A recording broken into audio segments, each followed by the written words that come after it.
اعوذ باللہ من الشیطان الرجیم بسم اللہ الرحمن الرحیم ولا تأكلوا أموالكم بينكم بالباطل وتدلوا بها إلى الحكام لتأكلوا فريقا من أموال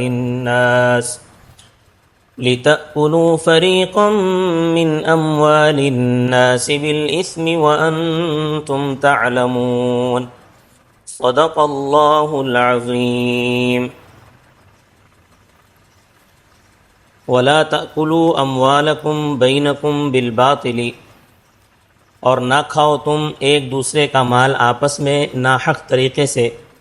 وَتُدْلُوا بِهَا، اور نہ لے جاؤ تم وہ مال إِلَى الْحُكَّامِ، حاکموں کے پاس، لِتَأْكُلُوا فَرِيقًا مِّنْ أَمْوَالِ النَّاسِ، تاکہ کھاؤ تم کچھ حصہ لوگوں کے مالوں میں سے، بالاسم، ناحق طور پر، وَأَنْتُمْ تَعْلَمُونَ، حالانکہ تم جانتے ہو۔ پہلے آیات میں، اس سے پہلی آیات میں اس بات کا ذکر تھا کہ اللہ تعالیٰ لوگوں کے لیے اپنی آیات کو کھول کھول کر بیان کرتا ہے۔ اللہ تعالیٰ کسی معاملے میں شرم نہیں کرتا۔ اللہ تعالیٰ اس وجہ سے کھول کھول کر بیان کرتا ہے تاکہ بات واضح طور پر ہر کسی کو سمجھ میں آ جائے، اور یہ کھول کھول کر بیان کرنا اس لیے بھی ہوتا ہے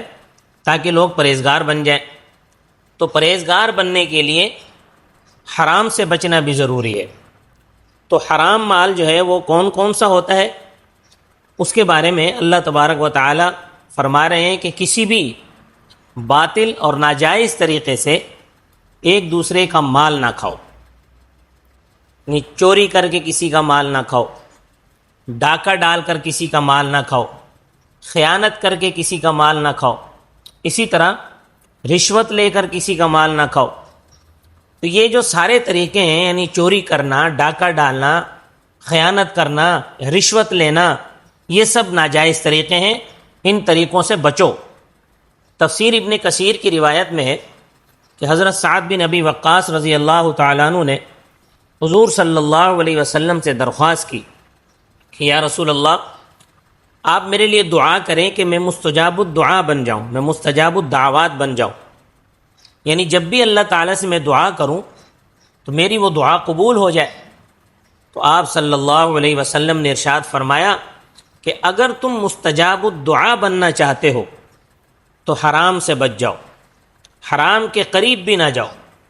کیونکہ حرام کا ایک لقمہ جب آدمی کھاتا ہے تو 40 دن تک اس کی دعا قبول نہیں ہوتی، دعا کی قبولیت سے 40 دن تک محروم رہتا ہے۔ تو فرمایا وَتُدْلُوا بِهَا إِلَى الْحُكَّامِ لِتَأْكُلُوا فَرِيقًا مِّنْ أَمْوَالِ النَّاسِ بِالْإِثْمِ وَأَنْتُمْ تَعْلَمُونَ، اور نہ لے جاؤ تم وہ مال حاکموں کے پاس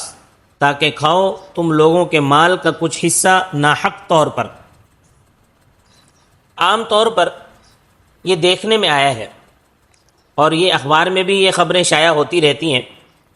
کہ ایک فریق نے ناجائز طور پر کسی کی جائیداد پہ قبضہ کیا، اور اس جائیداد پر قبضہ کرنے کے لیے مقدمہ قائم کر دیا، وکیل کو فیس دے کر وکیل ہائر کر لیا، اور جج کو رشوت دے کر اپنے حق میں فیصلہ کروا لیا، مقدمہ جیت گیا۔ یا پٹواری کو پیسے دے کر زمین اپنے نام ٹرانسفر کروا لی کسی اور کی۔ یہ سارے جو طریقے ہیں، اس قسم کی حرکت سے منع فرمایا ہے کہ ایسا مت کرو۔ بالاسمی، یہ ناجائز طریقہ ہے۔ ناجائز طریقے سے مراد یہ ہے کہ خواہ چھوٹی قسم کی، جھوٹی قسم کی شہادت یا جھوٹی قسم یہ نہ کھاؤ۔ عام طور پر کسی اور طریقے سے کسی نے ناجائز مقدمہ کیا، اس کے حق میں جھوٹی قسم کھا لی، یا اس کے حق میں جھوٹی گواہی دے دی، اور اس گواہی دینے کے لیے، اس قسم کھانے کے لیے تھوڑے سے پیسے لے لیے۔ تو کوئی بھی طریقہ ہو جس طریقے سے ناجائز طور پر مال آ رہا ہو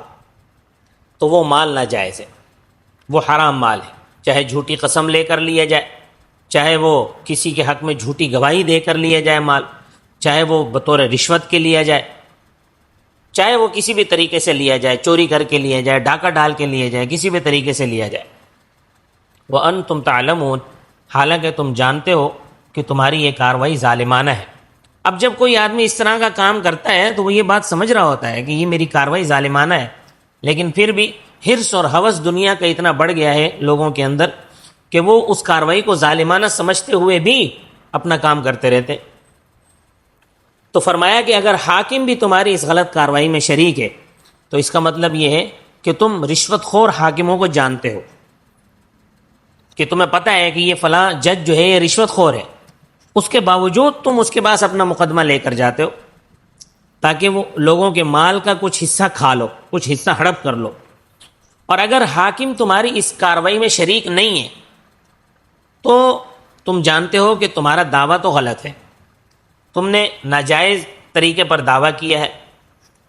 تو حاکم تو بے خبر ہے، کیونکہ حاکم جو فیصلہ دے گا وہ ظاہر کو دیکھ کر فیصلہ دے گا، اور تم جھوٹی شہادت یا جھوٹی قسم کے ذریعے سے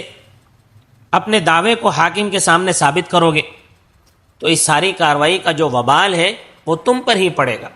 اس ساری کارروائی کا گناہ تمہیں ہی ہوگا۔ کیوں؟ اس لیے کہ تم جانتے ہو۔ وَأَنْتُمْ تَعْلَمُونَ سے مراد یہی ہے کہ تم جانتے ہو کہ میں یہ غلط کر رہا ہوں، اس کے باوجود تم کرتے ہو،